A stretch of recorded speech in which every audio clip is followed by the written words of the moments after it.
हन्ताणम् नमोऽसे धाडं नमो वायरियाणम्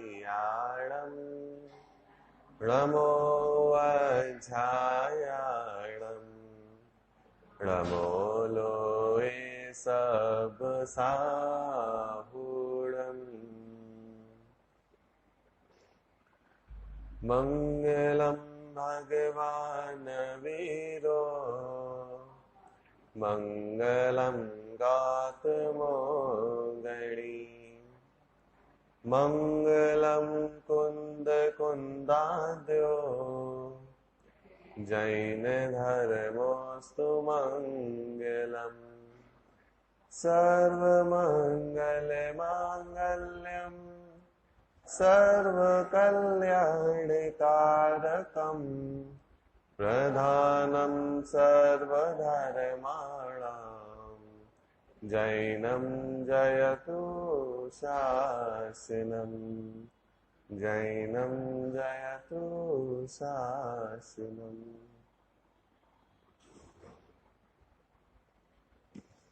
चलिए, इष्टोपदेश नामक ग्रंथ पर आचार्य पूजपाद स्वामी द्वारा जो रचित है, इस पर अपनी चर्चा चल रही थी।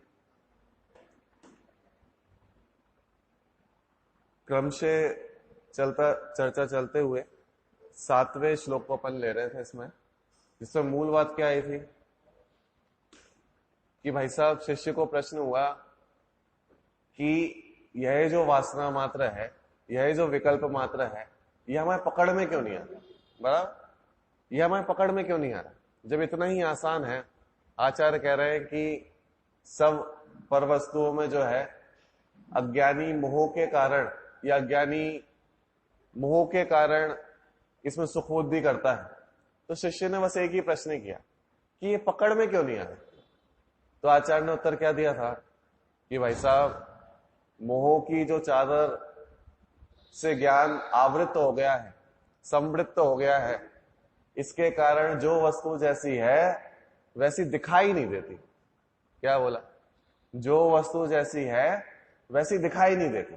बराबर, इसलिए मोह से आविष्ट ज्ञान। बराबर, तो इस पर अपनी काफी चर्चा हो गई थी कि भाई साहब मोह से आविष्ट ज्ञान कैसा होता है, क्यों होता है, मोह ने कैसे समृद्ध कर लिया है ज्ञान को। बराबर, और ये अपन ने लगभग पूरा देख लिया था। आज अपन एक दो गाथाएं जो है इसकी है, श्लोक है, इसको अपन थोड़ा जल्दी जल्दी देखेंगे। ये लगभग चर्चा अपनी हो चुकी है। बराबर, एक बार इसका भावार्थ पढ़ते हैं तो फिर अपन आगे बढ़ेंगे। देखो, जैसे मनुष्य मादक कौदों के निमित्त से अपनी योग्यता से उन्मत्त बन जाता है। ठीक है, जैसे पौधा होता है ना, पौधा अपन ने देखे थे कि एक पौधा है भाई, जिसका सेवन करने से क्या होता है कि मत्त उत्पन्न होता है। बराबर, तो जैसे किसी पुरुष ने मादक पौधों का सेवन किया हो और उन्मत्त बन जाता है, उन्मत्त हो गया, उसका ज्ञान भी मूर्छित हो जाता है, उसे हे उपादेय का कुछ भी विवेक नहीं रहता। वैसे ही यह व्यवहारी आत्म स्वरूप से च्युत होता है, उसे हे उपादेय का कुछ भी विवेक नहीं रहता। बराबर, इसका पूरा एग्जाम्पल अपन ने घटित करके देख ही चुके हैं कि जैसे कोई मत वाला पुरुष है, शराबी है, तो शराब पीने से सबसे बड़ा नुकसान क्या होता है कि विवेक नष्ट हो जाता है। विवेक नष्ट हो जाता है अर्थात क्या कि हेय उपादेय क्या करने योग्य है, क्या करने योग्य नहीं है, इसकी बुद्धि समाप्त हो जाती है। बराबर, ऐसे ही जब मोह रूपी मदिरा छाती है, चढ़ती है, तो क्या होता है कि सबसे पहले विवेक नष्ट हो जाता है। और जैसे ही विवेक नष्ट होता है तो क्या वस्तु कैसी है, कौन सी वस्तु अपनाने योग्य है, इसका विवेक भी नष्ट हो जाता है। बराबर, इसलिए इसका उदाहरण दिया था। ठीक है, अब इसके पश्चात आचार्य कुछ उदाहरण दे रहे हैं। ठीक है, आचार्य ने कुछ उदाहरण देना प्रस्तुत किया कि भाई साहब ये शिष्य कैसी कैसी मूर्ताएं करता है, हम कहां कहां पर मिथ्यात्व के द्वारा ठगाए जा रहे हैं। इसके लिए 8वें नंबर का श्लोक है, देखिए, अब फिर से आचार्य कहते हैं कि अपने स्वभाव को प्राप्त नहीं करने वाला अन्यथा मानता है। अब कैसा मानता है वो यहां पे बतलाते हैं। ठीक है, देखो एक बार पढ़ता हूं। वपुर्ग्रहम धनंदारः पुत्रा मित्राणि शत्रवः सर्वथान्य स्वभावानि मूढ़ः स्वानि प्रपद्यते। ठीक है, तो अभी अपन ने जितनी भी चर्चाएं की हैं अभी तक मोह की, उसके बस एक दो श्लोक में यहाँ पे आचार्य जो है अलग अलग प्रकार से उदाहरणों के माध्यम से अपन को समझाएंगे। बराबर, लगभग चर्चा इसकी हो चुकी है, लेकिन एक बार अपन यहाँ पे श्लोक के माध्यम से देखेंगे। ठीक है, तो मोह की चर्चा कर रहे थे, तो शिष्य ने कहा कि भाई साहब हमें समझ में नहीं आ रहा है, तो आचार्य कहते हैं कि हम तुम्हें समझाते हैं।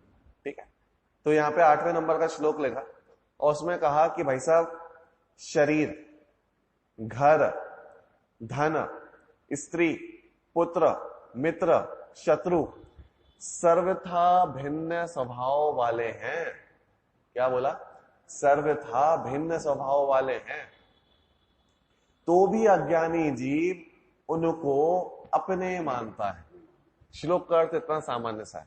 क्या बोला कि भाई साहब लोक में जो भी सामान्य से दिख रहा है ना, वो मुझसे भिन्न स्वभाव वाला है, लेकिन अज्ञानी जीव मोह के कारण क्या करता है कि उन्हें अपना मानता है।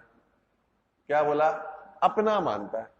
इसके लिए एक उदाहरण दिया था ना पहले कि भाई जीव तत्व संबंधी भूल, अजीव तत्व संबंधी भूल कैसी होती है। एक उदाहरण दिया था पहले। क्या दिया था कि भाई एक नए चमचमाते हुए जूते लेके आए, शादी में गए और किसी ने उस पर चटनी गिरा दी, तो चटनी किस पे गिरी? जूतों पे। दर्द किसे हुआ? यहां पर। बात समझ आ रही कि नहीं आ रही? गिरी वहां पे है। बुरा किसका हो रहा है? उस पर पदार्थ का, वस्तु का, लेकिन दर्द कहां पे हो रहा है? यहां पर। बात समझ में आ रही कि नहीं आ रही? इसे कहते हैं अजीव तत्व संबंधी भूल, जीव तत्व संबंधी भूल। नष्ट सामने वाली वस्तु हो रही है। भाई हमारी गाड़ी एकदम मिट गई, कोई स्क्रैच मार के चला गया, स्क्रैच कहां पे पड़ा? गाड़ी पे। और दर्द कहां पे हुआ? यहां पर। बात समझ में आ रही कि नहीं आ रही? तो आचार्य कह रहे हैं ये सर्वथा भिन्न स्वभाव वाले हैं, लेकिन इनको अपना मानता है। तो अपना मानेगा तो दुखी होगा। बात समझ में आ रही कि नहीं आ रही? जितना अपना मानेगा उतना ज्यादा दुखी होगा। अब भाई साहब भिन्न स्वभाव वाला क्यों बोला? क्योंकि भाई साहब ये जितनी भी वस्तुएं हैं ये सदा काल मेरे अनुसार परिणमित नहीं होंगी। ये भिन्न स्वभाव वाली हैं, ये अपनी योग्यता को लेके आई हुई हैं, ये अपनी योग्यता के अनुसार परिणमित होंगी, मेरे अनुसार परिणमित नहीं होंगी। बात समझ में आ रही कि नहीं आ रही? जितने भी उदाहरण दिए ना, किस किस के?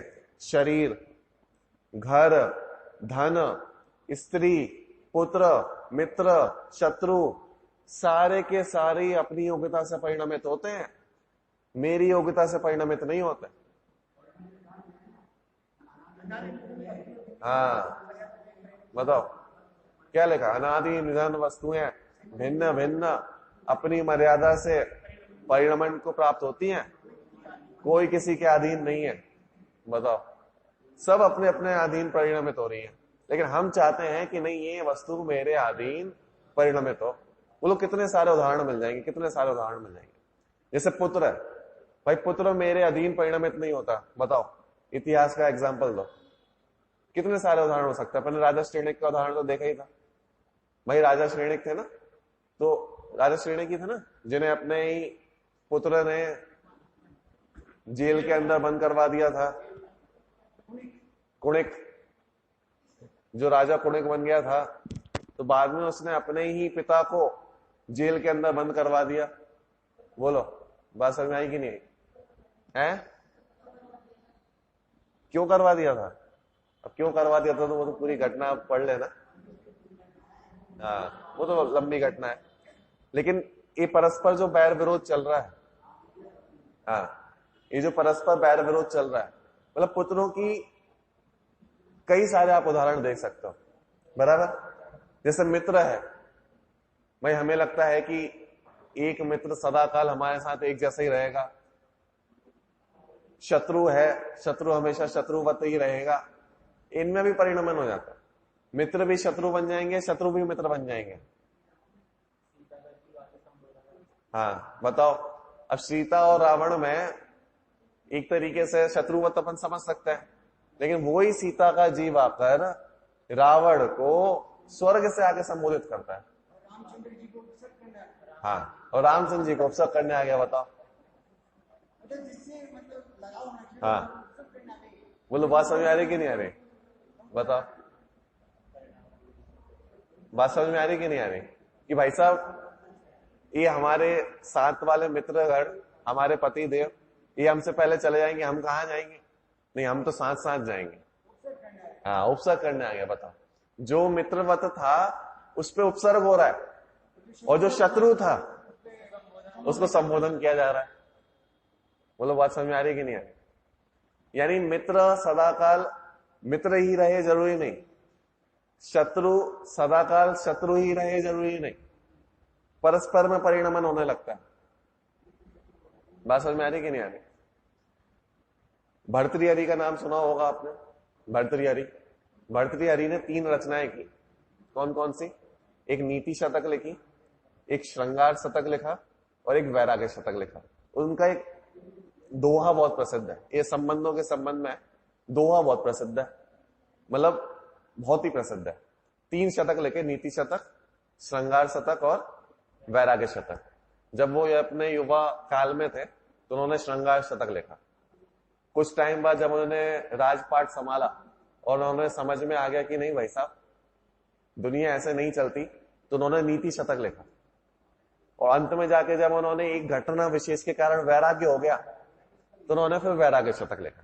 अब वो घटना विशेष क्या है जिसके कारण उन्होंने श्रृंगार को छोड़कर वैराग्य अपनाया? राजा थे, और शायद जैन राजा ही थे, तो अपनी प्रसिद्ध घटना है। तो क्या हुआ? एक आम्रफल की आपने घटना सुनी होगी। क्या घटना थी कि एक कामी पुरुष था, एक वैश्य थे, ठीक है, मतलब एक आम्रफल होता है, एक आम्रफल ऐसा था कि जिसको खा लो तो आपकी आयु नहीं बढ़ेगी, मतलब आप एकदम जवान दिखोगे। घटना सुनी होगी सभी ने कि एक आम्रफल ऐसा था कि भाई आप इसको सेवन कर लो तो आप हमेशा जवान दिखोगे। तो वन के मालिक को मिला, मतलब ऐसा था कि किसी कामी पुरुष को मिला। हाँ, फिर राजा ने, हाँ मतलब एक वन का माली था, वन के माली को एक ऐसा आम्र फल मिला कि भाई जिसके निमित्त से आपकी आयु नहीं मिलेगी। उसने कहा मैं क्या करूंगा इसका, भाई हमारे यहाँ जो सबसे उत्तम है, जो राजा सबको संभालते हैं, उनको दे देता हूं, मैं क्या करूंगा इसका। तो उसने ले जाकर वो किसको दे दिया? राजा को दे दिया। बराबर। अब राजा ने कहा कि मैं क्या करूंगा इसका, मुझे जो सबसे उत्तम है, मुझे जो सबसे प्रिय है, मैं उसको जाके दे देता हूं। तो उसने अपनी जाके पत्नी को दे दिया। अब देखना, फिर उस पत्नी ने क्या किया कि अरे ठीक है, लेकिन मैं इसका सेवन क्या करूंगी, मुझे जो सबसे प्रिय है। तो वहां पर एक हाथी को संभालने वाला एक पुरुष था, जो हाथी को संभालता है ना, क्या कहते हैं उसको? महावत। तो उस रानी को महावत से प्रेम था, तो उसने कहा मैं इसका क्या करूंगी, तो उसने वो ही फल महावत को दे दिया। समझना भाई। अब महावत की सुनो, महावत ने कहा मैं इसका क्या करूंगा। उसको, महावत को अपनी ही एक नगर की गणिका पसंद थी, वेश्या पसंद थी, तो उसने वो आम्रफल लेके वेश्या को दे दिया। अब वेश्या ने सोचा कि मैं इसका क्या करूंगी, सबसे उत्तम कौन, तो उस गणिका को राजा पसंद था, तो वो जाकर घूम फिर के कहां पहुंचा? राजा के पास। अब राजा से घूमना प्रारंभ हुआ था, राजा ने अपनी पत्नी को दिया, पत्नी ने महावत को दिया, महावत ने गणिका को दिया, गणिका ने फिर वापस पकड़ा के राजा को दे दिया। फिर राजा ने जब पूरा पता करवाया कि ये तो वही आम्रफल है, फल तो वही है, ये सच्ची घटना है। जब भर्तृहरि है ना अपने, प्रसिद्ध है, जिन्होंने 3 रचना लिखी, श्रृंगार शतक, नीति शतक और वैराग्य शतक। तो जब उन्होंने प्रारंभिक अपनी उम्र में श्रृंगार शतक नीति शतक लिख दिया और ये घटना घटी, तो फिर उन्होंने कहा कि नहीं भाई साहब, संसार रहने लायक नहीं है। तब उन्होंने वैराग्य शतक लिखा और फिर सर अपना राजपाट छोड़ के चले गए थे वो। तो उसमें उन्होंने एक दोहा लिखा, मतलब एक दोहा बहुत प्रसिद्ध है, प्रॉपर संस्कृत का याद नहीं आ रहा, लेकिन उसका अर्थ ये था कि मतलब शब्द ऐसे थे कि माम चा ताम चा, मतलब मैं जिसको चाहता हूं वो किसी और को चाहता है, और वो जिसको चाहता है वो किसी और को चाहता है। अरे धिक्कार है ऐसे मोह को, धिक मोहताम ऐसा करके शब्द है कि ऐसे मोह को, ऐसे राग को धिक्कार है।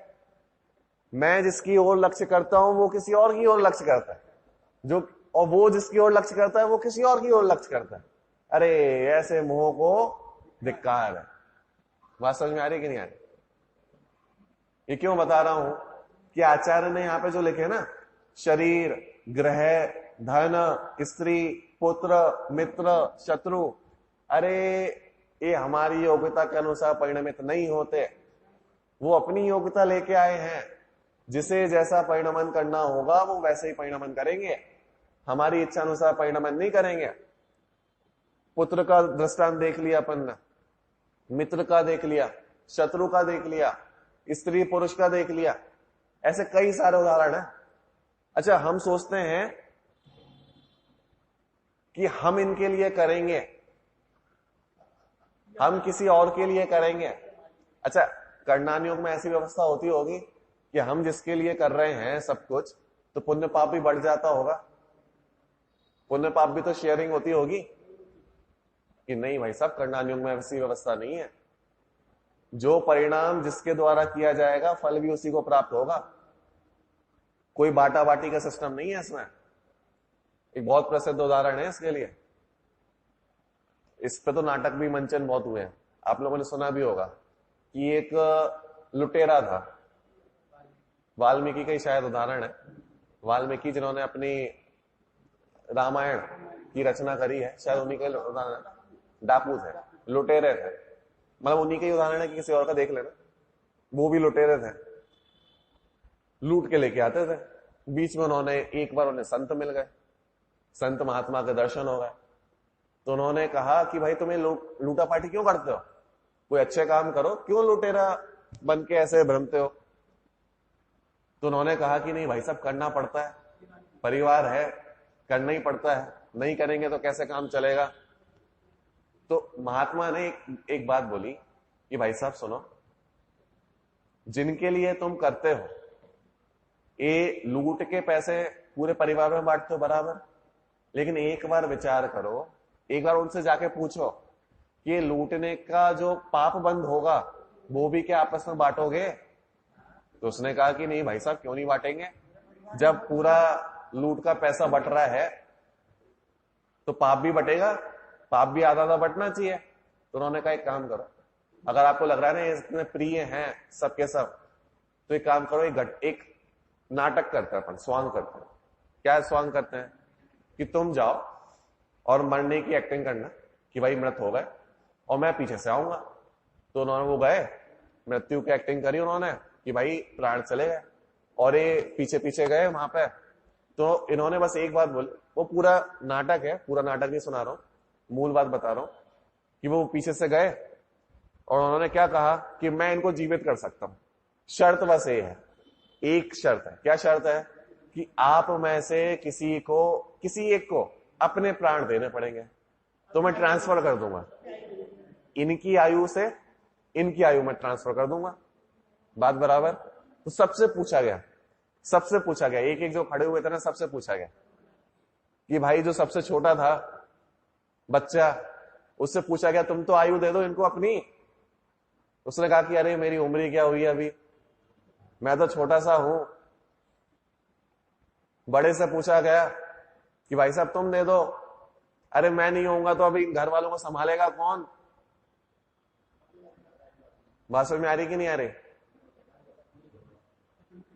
ऐसे ही सबसे पूछा गया, सबके डायलॉग लिखे उसमें, ये मनगढ़ंत गाने नहीं सुना रहा हूं मैं, अपनी वास्तविक घटना सुना रहा हूं, मतलब जिसमें पूरे नाटक लिखे गए पूरे। ऐसे सबसे पूछा गया, वृद्धों से भी पूछा गया कि भाई साहब हमारा अनुभव है, चला जाएगा क्या करेंगे, थोड़ा सा तो जिंदगी बची है, चले जाएंगे क्या करेंगे। मतलब वहां पर किसी ने भी उसको मंजूर नहीं किया और पूछा कि भाई पाप तो बांटोगे अपने में, चलो ठीक है धन की सामग्री बांट रहे हो, इनके पाप ही बांट लो। कि नहीं भाई साहब, हमने थोड़ी ना कही थी इनसे पाप लूट के लेके आने को, हमने तो धन कमाने को कहा था। अबे लूट के लेके आए इसमें हमारा क्या मतलब, थोड़ा तो पाप बांट लो। कि नहीं भाई साहब, पाप हमारे माथे नहीं, पुण्य तो एक बार हमारे माथे कर देना, जो धन वैभव है वो तो हमारे माथे कर देना, लेकिन पाप मत करना। बात समझ में आ रही कि नहीं आ रही। करणान योग में पुण्य और पाप बांटने की व्यवस्था नहीं है, जिसके द्वारा जो परिणाम किए जाएंगे उनका फल उन्हीं को भोगना पड़ेगा। बात समझ में आ रही कि नहीं आ रही। गुरुदेव श्री एक बहुत प्रसिद्ध उदाहरण देते थे इसके लिए। एक उदाहरण देते थे कि भाई साहब एक माँ है, एक बच्चा है, बहुत बीमार है। अब बच्चे का तो त्याग है कि भाई मां से अत्याधिक का सेवन नहीं करेंगे। वैद्य जी ने कहा है कि अगर इनको अमुक का मांस खिलाया जाएगा तो सही हो जाएगा। बच्चा खाने से मना कर रहा है, लेकिन मां क्योंकि ममता है तो मां क्या करती है कि किसी भी बहाने से थोड़ा थोड़ा सेवन करा देती है। बराबर, ध्यान से सुनना कहानी को। तो मां क्यों कर रही है कि भाई साहब बच्चा सही हो जाए, लेकिन बच्चा नहीं करना चाहता। तो ऐसे कहानी चलती रही। गुरुदेव श्री ने उदाहरण दिया है अपने प्रवचनों में। तो उन्होंने क्या कहा कि भाई साहब अब मां को तो पुण्य लगना चाहिए ना, अपने पुत्र को बचा रही है, चलो पुण्य नहीं लगे लेकिन पाप तो नहीं लगना चाहिए ना। खुद तो नहीं खा रही, खुद खा रही है क्या, एक भी सेवन नहीं किया उसने, खुद आज तक नहीं किया, खुद कभी नहीं खाया, लेकिन वो जो भी दवाई थी कुछ भी था बच्चे को खिला रही थी। तो फिर कहां जाना चाहिए, चलो बुरी गति में नहीं, कम से कम मनुष्य गति में आ जाती, स्वर्ग में चली जाती, त्रिंच में कहीं पे भी चली जाती, लेकिन खुद पाप नहीं कर रही। लेकिन पता है बाद में क्या हुआ, जो मां थी वो गई नरक गति का जीव बनी, जो बच्चा था वो उसी गति में असुर कुमार जाति का देव बना। और असुर कुमार जाति का देव क्या करते हैं, उन्हीं नारकियों को परेशान करते हैं। तो असुर कुमार जाति के उस देव ने अपनी ही मां को, जो पूर्व जन्म में मां थी, उन्हीं को भिड़ा रहे, उन्हीं को पिटवा रहे। तो मां पूछती है, मां मतलब पूछती है, वो नारकी का जीव पूछता है, अरे हमने तो तुम्हारे लिए ही तो सब किया था। कि नहीं भाई साहब, करनाने में ऐसी व्यवस्था नहीं है। पाप का अगर परिणाम आपने किए हैं तो फल भी आपको ही भोगना पड़ेगा, हम नहीं भोगेंगे। क्या बोला, पाप के परिणाम जो करेगा फल भी उसी को भोगना पड़ेगा। हम किसके निमित्त से कर रहे हैं, कर्म ये नहीं सुनने वाले। कर्मों की अदालत में व्यवस्था नहीं है, कर्मों की अदालत में ये नहीं सुना जाता हमने किसके लिए किए। भाई साहब आप तो किसी के लिए भी करो, परिणाम आपने किए, कर्म का बंधन भी आपको होगा, और कर्म का बंधन आपको होगा तो कर्म का उदय भी आपको आएगा। बात समझ में आ रही कि नहीं? ऐसे बहुत सारे उदाहरण है। हाँ बराबर, बताओ कितनी सुंदर सुंदर पंक्तियां हैं। अगर कर्म हमने किए, परिणाम हमने किए, तो उसका बंधन भी तो हमें ही होगा। स्वयं किए जो कर्म शुभाशुभ फल निश्चय ही वे देते, करें आप फल अन्य तो स्वयं किए निष्फल होते हैं। हाँ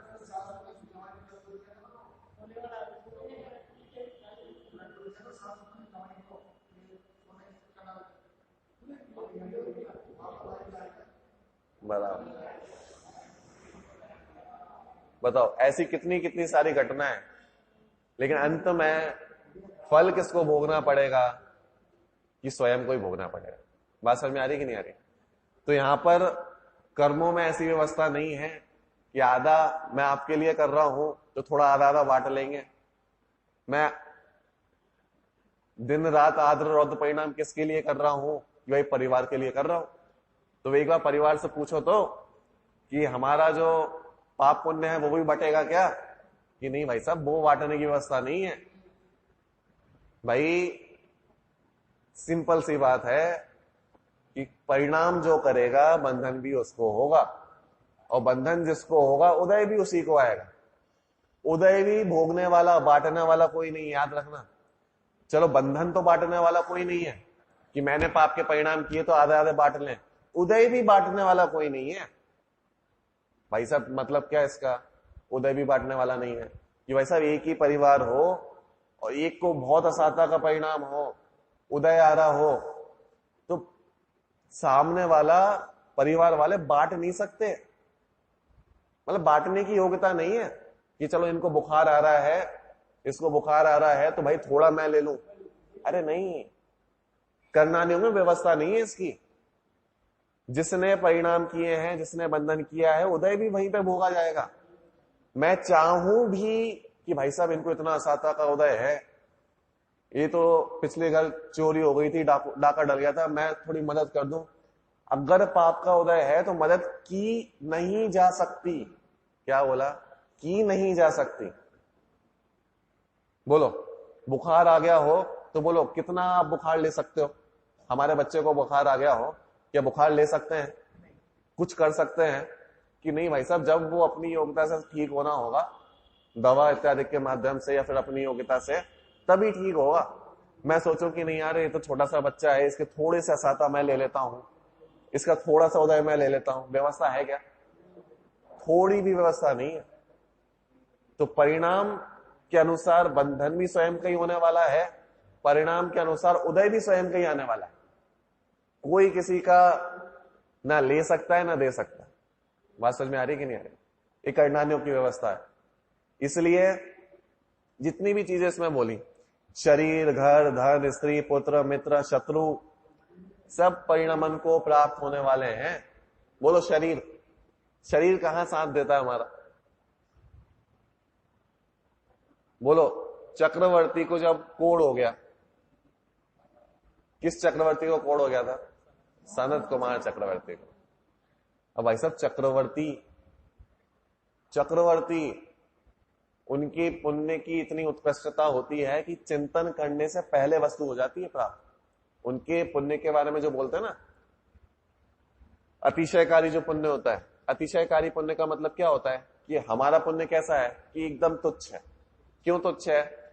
हमें तो पहले 1000 बार चिंतन करना पड़ता है।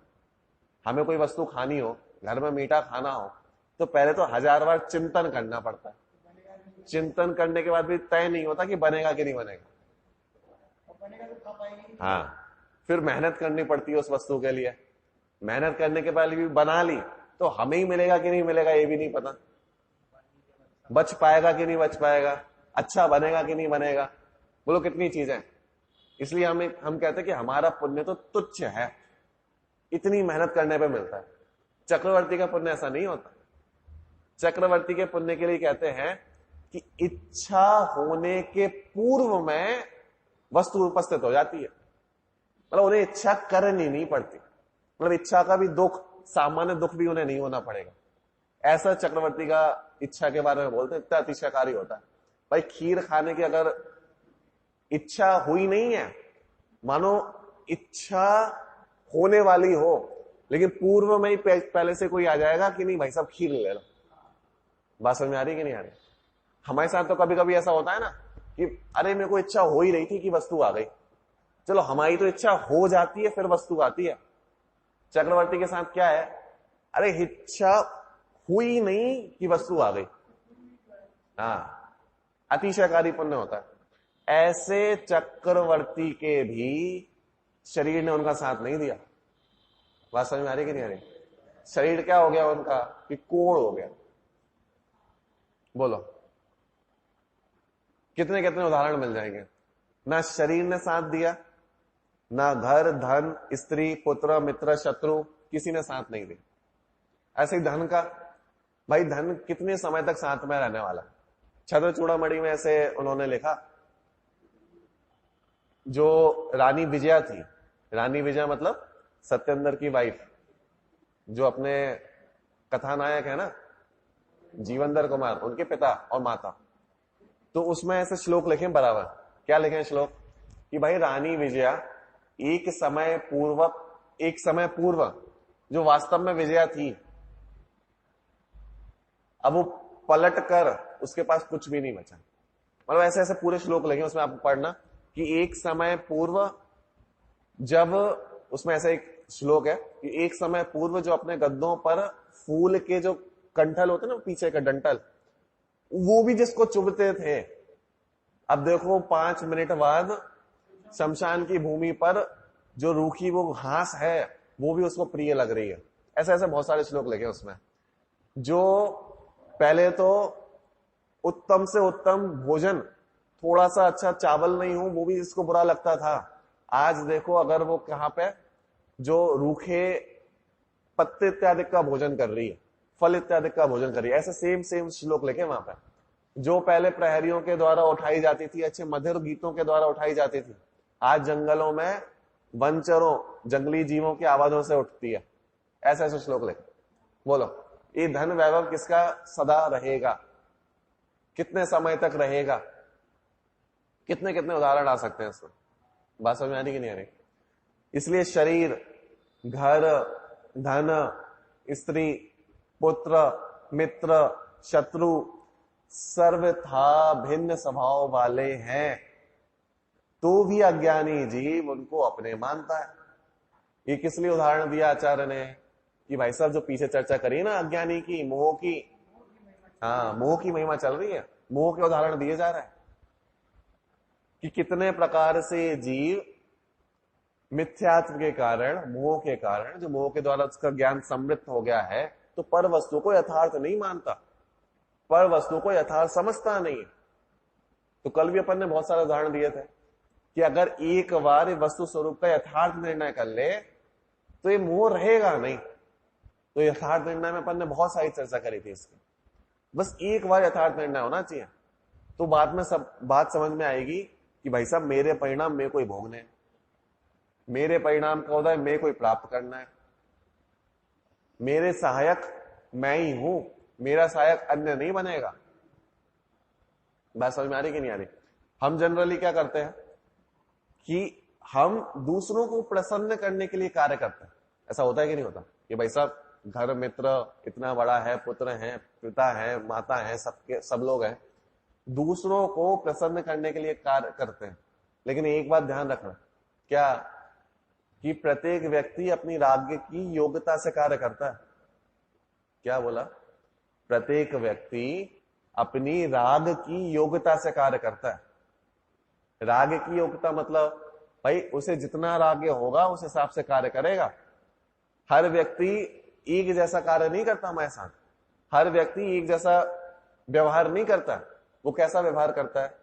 उसकी जितनी राग की योग्यता होगी ना वैसे ही कार्य करेगा, वैसे ही व्यवहार करेगा। हम घर में 10 मेंबर हो, कोई भी व्यक्ति सभी को सदा काल प्रसन्न नहीं कर सकता। क्या बोला?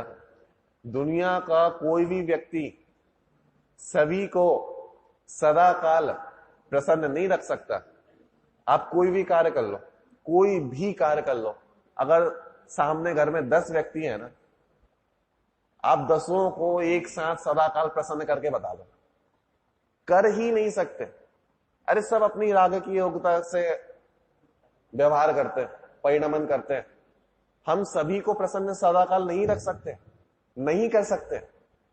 सभी को क्या, एक को भी नहीं रख सकते। बात समझ में आ रही कि नहीं आ रही?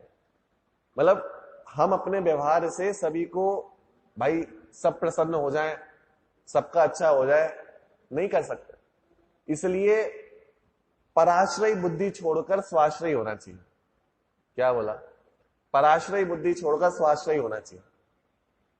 पराश्रय से जो कार्य किए जाते हैं उसमें से भ्रमना होगा, भ्रमना कि आज हमने इनके लिए किया, अच्छा इनको अच्छा नहीं लग रहा, चलो इनके लिए किया, चलो इनको अच्छा नहीं लग रहा, इनके लिए किया। अरे सदाकाल सबको प्रसन्न नहीं रख पाएंगे। तो उत्तम विचार क्या है कि भाई न्याय नीति पूर्वक जो योग्य हो, जो मर्यादा में हो और जो अधिक के लिए अच्छा हो, ऐसे कार्य करना चाहिए। बात समझ में आ रही कि नहीं आ रही? क्योंकि एक व्यक्ति सदा काल सभी को प्रसन्न रख ही नहीं सकता। नीति है, नीति। बात समझ में आ रही कि नहीं आ रही? इसलिए बहुत विचार करने की आवश्यकता है कि हम जो परिणाम कर रहे हैं, सबसे पहले तो ये विचार करने की आवश्यकता है कि इसका फल क्या होगा। वो बोलते हैं ना, एक तो पहले का बोलते हैं कि मैं कौन हूं, आया कहां से, और मेरा रूप क्या, संबंध दुख में। तो ये पूरी एक पंक्ति है। अब एक और बोलते हैं कि भाई साहब हम जो परिणाम कर रहे हैं इसका फल क्या होगा, मैं क्या कर रहा हूं, क्यों कर रहा हूं, और मेरे जो वर्तमान के परिणाम हो रहे हैं इनका फल क्या मिलने वाला है। अगर बस इतना सा विचार कर लिया तो आधे से ज्यादा कार्य हमारे अच्छे हो जाएंगे। बात समझ में आ रही कि नहीं आ रही। इतना सा विचार यदि कर लिया कि मैं क्या कर रहा हूं, क्यों कर रहा हूं, किसके लिए कर रहा हूं, और इन भावों का फल क्या मिलने वाला है, इन भावों का फल क्या होगा, तो इतना सा विचार करना। अगर हमने कहा कि नहीं ठीक है मैं पाप तो कर रहा हूं लेकिन इनके लिए कर रहा हूं, उसी समय विचार करना कि ठीक है पाप तो कर रहे हो लेकिन इसका फल वो नहीं भोगने वाले कि भाई साहब उनके लिए किया था। तो पूछो वहां पे कर्मों से, थोड़े बहुत तो उनके लिए भी बंधे होंगे कि नहीं भाई साहब उनके लिए नहीं बंधेंगे, जिसने परिणाम किए हैं उसी को जाके बंधेंगे। चलो ठीक है बंद तो हमारे गए, थोड़ा आधा आधा बांट लेंगे उदय के समय कि जिसको बंधा होगा उसी के उदय में आएगा, ना उदय बटेगा ना बंधन बटेगा। जिसका परिणाम उसका उदय, जिसका परिणाम उसका बंधन। बात समझ में आ रही कि नहीं आ रही। तो कोई भी कार्य करें बस इतना सा विचार करो कि मैं क्या कर रहा हूं। भाई मैं उचित कर रहा हूं, नीति पूर्वक कर रहा हूं, न्याय पूर्वक कर रहा हूं कि नहीं कर रहा हूं, ये न्याय है कि अन्याय है, ये नीति है कि अनीति है, क्यों कर रहा हूं, इसका प्रयोजन क्या है, क्या मिलेगा इससे, किसके लिए कर रहा हूं, और अगर कर रहा हूं तो इन भावों का फल क्या होगा, आगे जाके क्या मिलने वाला है। मात्र यदि इतना विचार किया तो भाई साहब आधे से ज्यादा कार्य सुधर जाएंगे वास्तव में। बात समझ में आ रही कि नहीं आ रही। क्योंकि अधिकतर हम वो कार्य करते हैं जहां पे हम विचार नहीं करते। आप देखना 24 घंटे में हम अधिक से जो कार्य कर रहे हैं कितनों पे विचार करते हैं। हमने ऊपर से नीचे तक कितने ही कार्य किए, कितनों पे विचार किया हमने कि अच्छे किए बुरे किए, क्या फल मिलेगा। और अगर एक अपनी लिस्ट बनाए सोने से पहले, कि एक टू डू लिस्ट होती है ना, और एक होती है कि हमने पूरे दिन में क्या कार्य किया, लास्ट में बस सोने से पहले एक बार विचार करें, एक लिस्ट बना कि आज सुबह से लेकर मैंने क्या क्या कार्य किए और क्यों किए। तो आपको पता चलेगा कि आधे से ज्यादा हमने तो प्रमाद के उदय में किए, आधे से ज्यादा कार्य तो ऐसे ही निकल गए, आधे से ज्यादा समय तो ऐसे ही निकल गया, और जितना कार्य अच्छा किया उसमें हमारा प्रयोजन अच्छा नहीं था, कहीं कुछ ऐसा था। बस एक बार एक दिन की, किसी भी दिन की, अभी तो 10 लक्षण चल रहे हैं, 10 लक्षण में तो वैसे हम बुरे कार्य कम करते हैं। तो किसी भी दिन की एक पूरी दिनचर्या लास्ट में सोने से पहले 10 मिनट आप लिख लो कि भाई साहब इन 2 घंटों में मैंने ये किया, इन 2 घंटों में ये किया। तो क्या किया, क्यों किया, क्यों किया वो भी लिखना कि भाई साहब ये, और लिस्ट अपने पास ही रखना, किसी को दिखाना हुआ। बात समझ में आ रही कि नहीं आ रही। क्योंकि दिखाओगे तो अच्छी बातें, सच्ची बातें नहीं लिखी जाएंगी उसमें, कि जो हमें पता है बस वो ही लिखना वहां पे, क्या किया क्यों किया, और फिर खुद ही एनालाइज करके लास्ट में इन भावों का फल क्या मिलने वाला है। बात समझ में आ रही कि नहीं आ रही।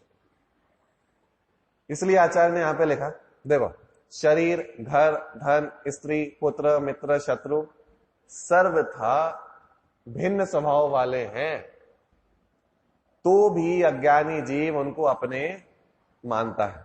बराबर। देखो इसका भावार्थ देखते हैं। स्वपर के भेद विज्ञान से रहित मूढ़ जीव द्रव्य क्षेत्र काल भाव रूप से आत्म स्वभाव से सर्वथा भिन्न स्वभाव वाले, सर्वथा भिन्न स्वभाव वाले जो शरीर, धन, घर, स्त्री, पुत्र, मित्र आदि पदार्थ हैं, उन्हें स्व तथा आत्मीय मानता है, अपने मानता है। क्या बोला, स्व मानता है, अपने मानता है, आत्मीय मानता है। सबसे बड़ी भूल तो यही है, जो पर है उसको अपने रूप मानता है। तो दुख होने होगा तो कष्ट मतलब कोई भी बुरा समय उन पे आएगा तो कष्ट यहाँ पे होगा। आत्मीय का मतलब ये होता है, आत्मीय मतलब आत्म रूप कर देता है, अपने रूप मानता है। उन पर कुछ भी होगा तो दुख यहाँ पे होगा, वहां असहता होगी दुख यहाँ पे होगा। बात समझ में आ रही कि नहीं आ रही? आत्मीय मानता है। असद्भुत व्यवहार न से ये सब जीव के कहे जाते हैं, अर्थात इन सब का संयोग जीव के है अवश्य, संयोग तो है, तथापि ये जीव से सर्वथा भिन्न है। संयोग तो हो रहा है लेकिन फिर भी भिन्न है। ये दर्शाने के लिए प्रस्तुत मूल गाथा में टीका में सर्वथा शब्द का प्रयोग किया है। आचार्य ने ऐसा नहीं लिखा कि ठीक है कुछ समय के लिए भिन्न होंगे, बाकी टाइम तो हमारे साथ ही रहते हैं, नहीं। सर्वथा के मतलब होता है जिस समय हमारे साथ में दिखाई दे रहे हैं ना, उस समय में भिन्न ही है, क्योंकि वो हमारी योग्यता से परिणमन नहीं कर रहा है। उस समय भी वो अपनी योग्यता से, अपनी मनस्थिति से, अपनी परिस्थिति से विचार कर रहे हैं। उस समय भी वो सर्वथा भिन्न ही है। भाई पानी और तेल को आप मिला दो तो किस समय एक हो जाएंगे? जिस समय एक दिखाई दे रहे हैं उस समय भी भिन्न है।